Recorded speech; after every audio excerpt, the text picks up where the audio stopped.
Hello everyone, in this video we will discuss a course in general linguistic जो कि publish हुआ था 1916 में। और ये था क्या, इसकी अगर हम बात करें तो सबसे पहले हमें सॉसर के बारे में जानना होगा।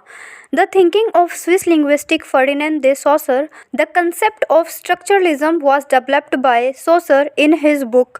और ये जो टाइटल है इसका हमने दिया है कोर्स इन जनरल लिंग्विस्टिक, ये उस बुक का नाम है जो कि सॉसर ने डेवलप की थी। और ये बुक पब्लिश हुई थी 1916 में।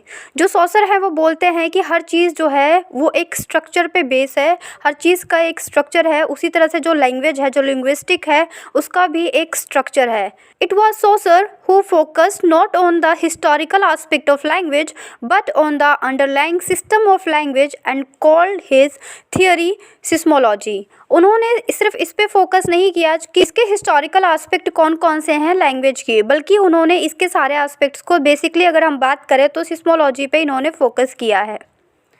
Saussure argued that to understand the system and the function of language, one has to understand it in its larger structure। और जो डिफरेंस है हिस्टोरिकल आस्पेक्ट का उसे समझना ज़रूरी है। वो इस बात पे फोकस करते हैं कि जितना ही किसी लैंग्वेज के सिस्टम को समझना ज़रूरी है, उससे पहले ये जानना ज़रूरी है कि इस लैंग्वेज की जो हिस्ट्री है, कहाँ से ये स्टार्ट हुई और किस तरह से डेवलप हुई, इसकी बात वो करते हैं। He compared language to the game of chess, pointing that a chess piece is isolation, has no value, and that a move of one piece will have recursion on the others. यहाँ पे वो बोलते हैं कि language और chess को compare किया है कि जिस तरह से चेस में अगर हम किसी एक ही पॉइंट को लेकर बैठे रहते हैं अकेले, तो ना तो आप चेस प्ले कर सकते हैं और ना ही वहाँ पे कोई रिजल्ट आपको देखने को मिलेगा। सेम एज लैंग्वेज में भी अगर आप एलोन रहते हैं, आइसोलेशन में रहते हैं, तो उसका कोई रिजल्ट नहीं होता है, क्योंकि लैंग्वेज हमेशा कम्युनिटी मांगती है, सोशल एरिया मांगती है। अब अगर हम इस वर्क की बात करें, सो ए कोर्स इन जनरल लिंग्विस्टिक 1916, इसको कंपाइल किया था चार्ल्स वैली और एल्बर्ट शेशाय ने। ये एक समरी है और ये समरी किस चीज़ की है, लेक्चर की है, जो कि सॉसर ने जेनेवा कॉलेज में दिया था 1906 से 1911 तक के बीच में। आप देख सकते हैं ये जो हम पढ़ रहे हैं कोर्स इन जनरल लिंग्विस्टिक, ये एक तरह से हम समरी कह सकते हैं, जो कि उनके वर्क की जो उनके लेक्चर्स थे उसकी एक समरी है। सॉसर ने एग्जामिन किया कि जो रिलेशनशिप होता है स्पीच और इवैल्यूएशन के बीच में लैंग्वेज की, या फिर इन्वेस्टिगेट किया उन्होंने लैंग्वेज को as a system of science. He investigate language as a system of science. ये बोलते हैं कि जो टेक्स्ट है इसमें हिस्ट्री और सब्जेक्ट मैटर दोनों की बात होती है। जो लिंग्विस्टिक होते हैं उसमें हिस्ट्री के बिना कोई भी सब्जेक्ट जो है उसकी कोई इम्पोर्टेंस नहीं रहती। इन्होंने प्रिंसिपल ऑफ फोनोलॉजी की भी बात की और प्रिंसिपल ऑफ फोनोलॉजी को 5 पार्ट्स में डिवाइड किया। नंबर 1 पे इन्होंने रखा है जनरल प्रिंसिपल्स, नंबर 2 है सिंक्रोनिक लिंग्विस्टिक्स, 3 है डाइक्रोनिक लिंग्विस्टिक, 4th है ज्योग्राफिकल लिंग्विस्टिक और 5th है कंसर्निंग रिट्रोस्पेक्टिव लिंग्विस्टिक्स। ये जो प्रिंसिपल है इनके सिर्फ की पॉइंट से इंपॉर्टेंट है कि आपको पता होना चाहिए कि प्रिंसिपल ऑफ फोनोलॉजी में उन्होंने कितने पार्ट्स में डिवाइड किया। Saussure defines linguistic as the study of language and human speech. उन्होंने कहा कि जो लिंग्विस्टिक है वो स्टडी ऑफ लैंग्वेज है, जो कि ह्यूमन बोलता है, ह्यूमन की स्पीच का। Linguistic concern history of language और with the help of social और cultural influence that shape the development of language. Saussure ने फील्ड्स दिए लिंग्विस्टिक्स के, जो कुछ इंपॉर्टेंट फील्ड साबित हुए और उन्हें आज तक हम पढ़ते हैं। कुछ इंपॉर्टेंट है फोनोलॉजी, फोनेटिक्स, मॉर्फोलॉजी, सिंटैक्स और प्रैग्मेटिक्स।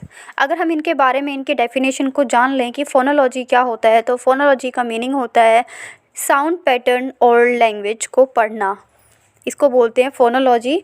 फोनेटिक्स क्या होता है, the study of production and perception of the sound, इसको बोलते हैं फोनेटिक्स। मॉर्फोलॉजी होता है हमारा study of word formation and structure, कि वर्ड फॉर्मेशन को पढ़ना और उसके स्ट्रक्चर को पढ़ना ही हमारा मॉर्फोलॉजी कहलाता है।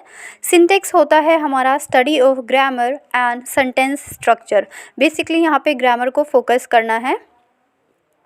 सिमेंटिक्स होता है स्टडी ऑफ मीनिंग, कि कोई भी वर्ड लिखा गया है, कोई भी सेंटेंस लिखा गया है, कोई भी पैराग्राफ लिखा गया है, उसका मीनिंग क्या होता है, तो वो होता है सिमेंटिक। सिमेंटिक की डेफिनेशन यही होती है, the study of meaning. Pragmatics होता है the study of the purpose and effect of uses of language, कि किस तरह से उसको यूज़ किया जाता है, उसका पर्पस क्या है, कि हम किसी चीज़ को क्यों पढ़ते हैं और उसका क्या इफ़ेक्ट है और उसका क्या यूज़ है, ये होता है प्रैग्मेटिक्स। इसको इससे ज़्यादा हिंदी में समझाना या फिर डेफिनेशंस को हिंदी में वर्ड टू वर्ड करना इज़ नॉट पॉसिबल, क्योंकि हम लिंग्विस्टिक की बात कर रहे हैं। तो इंग्लिश में, जैसे कि एमए में है, तो कोशिश कीजिए कि इसको इंग्लिश में ही लर्न करने की। जो सॉसर हैं वो बात करते हैं कि जो लैंग और पैरोल है, इन दोनों के बीच में डिफरेंस को प्रेजेंट करते हैं। लैंग को ही लैंग्वेज कहा जाता है, और इसको शॉर्टली अगर हम बात करें तो लैंग यूनिवर्सल होता है और पैरोल इंडिविजुअल होता है। लैंग, जैसे कि लैंग्वेज से हमने बात की, तो language is a thing by which signifies something, किसी भी चीज़ को सिग्निफायर करती है language. It is a huge system और मैनी यूज़र्स होते हैं, इसमें बहुत सारे फेसेस होते हैं, और लैंग के बिना कोई भी पैरोल काम नहीं कर सकता। और अगर हम पैरोल की बात करें तो पैरोल इंडिविजुअल होता है, हर एक इंसान का अलग होता है। जैसे कि अगर एग्ज़ाम्पल के लिए बात करें तो एक इंडियन इंग्लिश बोलता है तो उसका टोन अलग होता है, वहीं पे एक ब्रिटिशर्स या ब्रिटिश का कोई आदमी या इंसान इंग्लिश बोलता है तो उसका टोन अलग होता है। तो यहाँ पे हर एक इंडिविजुअल का जो टोन है, जो उसका स्टाइल है, वो डिफरेंट होता है। तो इसी को बताया है इन्होंने सॉसर के लॉन्ग एंड पैरोल को कंपेयर किया गया है चॉम्स्की के कॉम्पिटेंस और परफॉर्मेंस के साथ, और ये एक इसका इंपॉर्टेंट पॉइंट हो जाता है।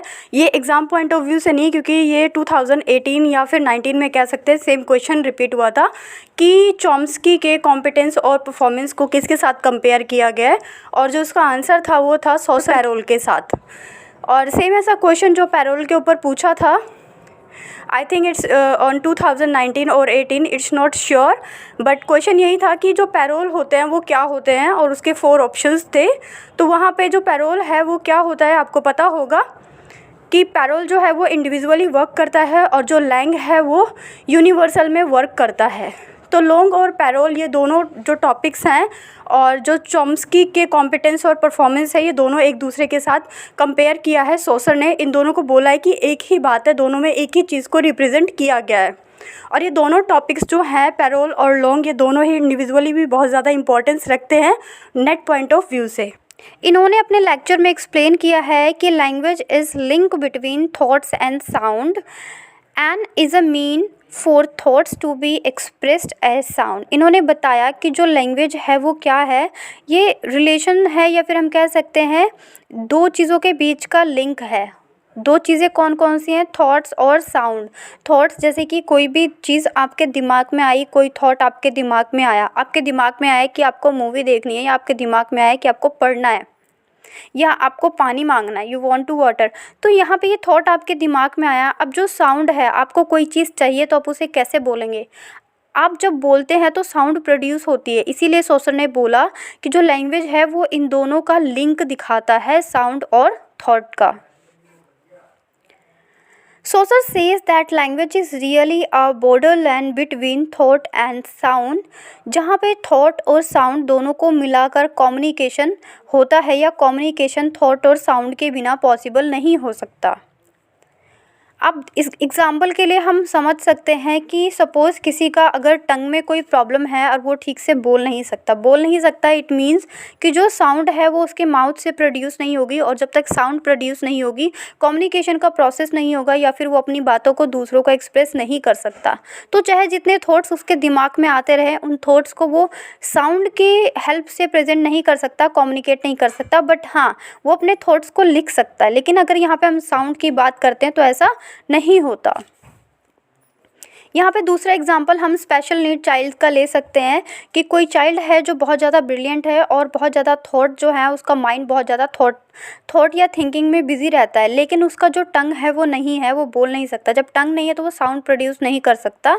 तो यहाँ पे उसके पास थॉट्स हैं लेकिन साउंड नहीं है। इसीलिए कह सकते हैं कि थॉट और साउंड का दोनों का होना बहुत ज़रूरी होता है कम्युनिकेशन के प्रोसेस में या फिर लैंग्वेज के प्रोसेस में।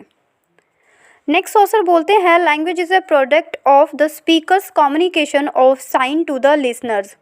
यहाँ पे दोनों चीज़ की इम्पोर्टेंस को प्रोड्यूस किया है सॉसर ने कि स्पीकर तो इम्पॉर्टेंट होता है कि वो कम्युनिकेट करता है, लेकिन यहाँ पे जो लिसनर्स है उसकी भी बात करते हैं वो। Saussure says that a linguistic sign combination होता है कंसेप्ट का और साउंड इमेज का। द कॉम्बिनेशन ऑफ सिग्निफायर और सिग्निफाइड की बात करते हैं, और जो इसका कॉम्बिनेशन है सिग्निफायर और सिग्निफाइड का उसी को आर्बिट्री बोलते हैं। अगर सिग्निफायर का एग्जांपल ये सॉसर ने ही दिया है और इनका एक फेमस एग्जांपल है, इन्होंने लिखा है स्पेलिंग CAT, ये इन्होंने सिग्निफायर की तरह प्रेजेंट किया है। और ये जो वर्ड है CAT ये सिग्निफाइड करता है 4 लेग्ड फरी एनिमल को। तो जैसे कि आप जानते हैं उसके बारे में जब उसकी क्वालिटीज़ बताई जा रही हैं तो वो होता है सिग्निफाइड। इन्होंने रिलेशनशिप की भी बात की है। रिलेशनशिप किसके बीच में? Relationship between linguistic sign can be either syntagmatic और एसोसिएटिव। अब सिंटैग्मेटिक क्या होता है? सिंटैग्मेटिक होता है कोई भी चीज़ जो लीनियर हो, सिक्वेंशियल हो और सक्सेसिव हो, और एसोसिएटिव होता है सब्स्टिट्यूटिव हो या फिर हैविंग इनडिटर्मिनेट ऑर्डर।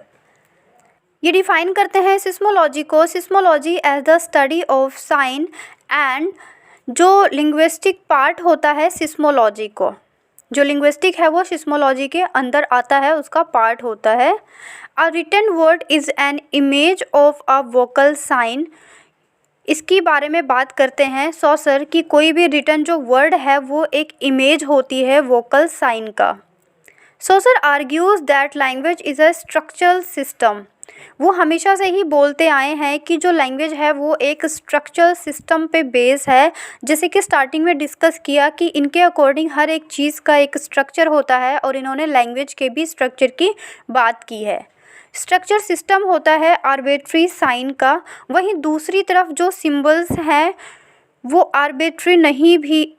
आर्बिट्री नहीं है, लेकिन यहाँ पे कुछ साउंड्स को अगर हम देखते हैं जैसे स्नेक की हिस की साउंड आती है, इन चीज़ों को यहाँ पे इग्नोर किया गया है। But a symbol may be a signifier. Linguistic science may be changeable और अनचेंजेबल। जो लिंग्विस्टिक साइन होते हैं ये दोनों तरीके से होते हैं, चेंजेबल भी हो सकते हैं और अनचेंजेबल भी हो सकते हैं। नेक्स्ट जो सॉसर है वो डिफ्रेंशिएट करते हैं सिंक्रोनिक और डाइक्रोनिक लिंग्विस्टिक के बीच में। ये दोनों टर्म्स क्या होती है इनके बारे में जान लेते हैं। Synchronic linguistic is the study of language as a particular point in the time. Present time पे अगर हम किसी चीज़ की स्टडी करते हैं पर्टिकुलर टाइम पे तो वो होता है हमारा सिंक्रोनिक। जैसे कि अगर बोला जाए कि आज इंडिया में इंग्लिश की सिचुएशन क्या है, तो यहाँ पे सिंक्रोनिक लिंग्विस्टिक की बात हो रही है। और डाइक्रोनिक की यहाँ पे बात की है, it is the study of the history और इवोल्यूशन ऑफ लैंग्वेज। यहाँ पे हिस्ट्री को कंबाइन किया है कि इसके साथ इवोल्यूशन चेंजेस की बात की है लैंग्वेज में, कि किस तरह से जो हमारी हिस्ट्री है इंग्लिश की वो आई और किस तरह से उसमें चेंजेस आए। जैसे कि एग्जांपल के लिए अगर हम बात करें कि 1947 के बाद आज तक इंडिया की जो इंग्लिश है उसमें क्या चेंजेस आए, तो हमें ये देखने के लिए पास्ट में जाना पड़ेगा। 1947, 48, 49 इस तरह से हमें 2020 तक आना पड़ेगा। तो इस स्टडी को बोलते हैं डाइक्रोनिक लिंग्विस्टिक या फिर डाइक्रोनिक स्टडी। सॉसर कहते हैं कि nothing enters written language without have been tested in spoken language. ये एक इम्पॉर्टेंट बात इन्होंने बोली कि कोई भी चीज़ रिटन में तब तक नहीं आती जब तक उसे स्पोकन लैंग्वेज में टेस्ट ना किया जाए। यहाँ पे बात हो रही है कि कोई भी चीज़ है, कोई भी अल्फ़ाबेट है, कोई भी सेंटेंस है, कोई भी चीज़ रिटन फॉर्म में तब आती है जब उसे स्पोकन लैंग्वेज में एक्सपर्ट मान लिया जाता है या लोग उसे बोलने लग जाते हैं, उसको टेस्ट कर लिया जाता है। लैंग्वेज चेंज हो जाती है जब से रीअरेंज या रीइंटरप्रिटेशन किया जाता है, और वो भी इसकी एक यूनिट को। लैंग्वेज टाइम पे चेंज होती रहती है जब इसके अंदर रीअरेंज किया जाता है या रीइंटरप्रिटेशन का काम किया जाता है, ये भी सॉसर बोलते हैं।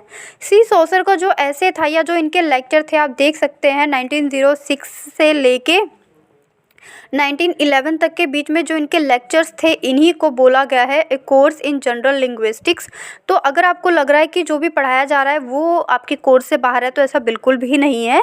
बट यहाँ पे एक बात डिफ्रेंशिएट करने की ये है कि कई यूट्यूबर्स हैं या कई लेक्चर्स में ये चीज़ सिर्फ कुछ की टर्म्स को डिफ़ाइन किया जाता है, जैसे कि सिंक्रोनिक डाइक्रोनिक को कर दिया, सिग्निफायर सिग्निफाइड को कर दिया, या फिर सिस्मोलॉजी को कर दिया, तो आपको लग रहा होगा कि मैं बहुत एक्स्ट्रा कर रही हूँ। बट ये बहुत टू द पॉइंट है और ये उनके जो लेक्चर है उसी के अकॉर्डिंग ही है आपकी प्रेजेंटेशन। सॉसर ने इन्वेस्टिगेशन की लिंग्विस्टिक्स के स्ट्रक्चर को और and give us a clear और कंसाइज प्रेजेंटेशन ऑफ लैंग्वेज, जिसे स्ट्रक्चरल यूनिट कहा जा सकता है। उन्होंने इन्वेस्टिगेट किया लिंग्विस्टिक के स्ट्रक्चर को और उसके बाद उन्होंने एक क्लियर और कंसाइज प्रेजेंटेशन दी, जिसे ही स्ट्रक्चरल यूनिट कहा जाता है। Linguistic value can be viewed as a quality of the signified and signifier, या फिर कंप्लीट साइन को भी कह सकते हैं। Saussure shows that the meaning और signification of sign is established by their relation to each other. यहाँ पे वो बात करते हैं सिंक्रोनिक रियलिटी की। सिंक्रोनिक क्या होता है? It is found in the structure of language at a given point in time. जैसे कि हमने सिंक्रोनिक लिंग्विस्टिक की बात की थी कि प्रेजेंट टाइम पे एट द पॉइंट की बात करें तो वहाँ पे सिंक्रोनिक रियलिटी या फिर सिंक्रोनिक लिंग्विस्टिक की बात आती है। डायक्रॉनिक में same, it is found in the changes of language cover a period of time. Period of time या फिर आप इसे हिस्ट्री से रिलेट कर सकते हैं। According to Saussure, language having inner duality और inner duality इंट्रैक्शन में उन्होंने किस किस चीज़ को इंक्लूड किया है? सिंक्रोनिक और डाइक्रोनिक को, सिंटैग्मेटिक और एसोसिएटिव को, सिग्निफायर और सिग्निफाइड को। सो ये वीडियो फ्रेंड्स यहीं पे ख़त्म होती है। इसका एक सेकंड पार्ट मैं बहुत जल्दी अपलोड करूँगी, जिसमें ये तो पूरा एक्सप्लेनेशन था कि जो उन्होंने ये लिंग्विस्टिक की बात की है, अ course in the general linguistic, इसका पूरा एलेबोरेशन है। नेक्स्ट वीडियो में जो इसका सेकंड पार्ट आएगा उसमें जो इसके इम्पॉर्टेंट की पॉइंट्स हैं हम उनको डिस्कस करेंगे उनके डेफिनेशन और एग्जांपल के साथ, जैसे कि की पॉइंट डाइक्रोनिक, सिंक्रोनिक, या फिर हम बात करें सिग्निफायर, साइन और सिग्निफाइड की, सिस्मोलॉजी की, फोनोलॉजी की, फोनेटिक्स की, सिंटेक्स और प्रैग्मेटिक्स की। करेंगे इन सारे पॉइंट्स को नेक्स्ट वीडियो में जिसका सेकंड पार्ट आएगा। So if you like the video, like the presentation, so be with us, good bye and take care friends.